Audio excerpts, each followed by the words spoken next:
A quick phone call to a colleague nearby. Everyone in the neighborhood is waiting for an electricity worker to arrive. With a flick of a switch, they turn off electricity in one neighborhood and power up somewhere else. Gaza is getting very little electricity from the Israeli grid. My colleague here was waiting for a call from someone at the eastern line to switch on the electricity. What happened is he just shut off the connection from the western side because this neighborhood's turn is over. Just a few streets away, Maisa Sultan is hurrying to fill the washing machine. Her neighborhood has electricity again, but only for a precious 3 hours a day. All of that in the middle of the summer. When the electricity arrives, I start washing my laundry and do anything else I need energy for. I have to do it all very quickly. Even the makeshift battery system, which supplies a little light during a blackout, needs to be charged. Nothing is working. Refrigerators, water pumps, elevators. Last week, the 2 million inhabitants of Gaza had to make do with less than 3 hours per day. The situation is going from bad to worse. But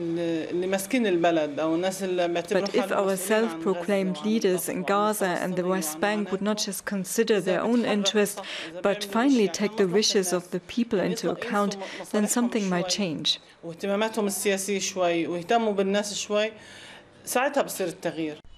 Gaza has been blockaded by Israel and Egypt for more than a decade. In April, Gaza's only power plant had to be shut down because of a lack of fuel. Since then, Gaza has depended on energy from Egypt and Israel. But last week, Israel reduced its own electricity supply at the request of Palestinian President Mahmoud Abbas. He no longer wants to pay the power bill for the Gaza Strip, which is controlled by his rival Hamas. The sole alternative is for Hamas to respond to the initiative of the president by handing over the border crossings, reverting from its coup, and by handing over all government institutions to the government of national consensus. Hamas is under further pressure because Qatar, one of its main sponsors, is having problems of its own. Since 2014, the Gulf state had been financing streets, hospitals and even fuel. It is clear that the main cause of this impasse is the Israeli occupation in cooperation with President Abbas.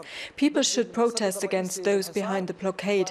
We are telling our people that they have to tolerate more of this reality. On Gaza's coastline, one can smell the fallout of the crisis long before one sees it. This is where the sewage from millions of Gazans is flushed into the Mediterranean Sea. The dirty water then flows north towards Israel.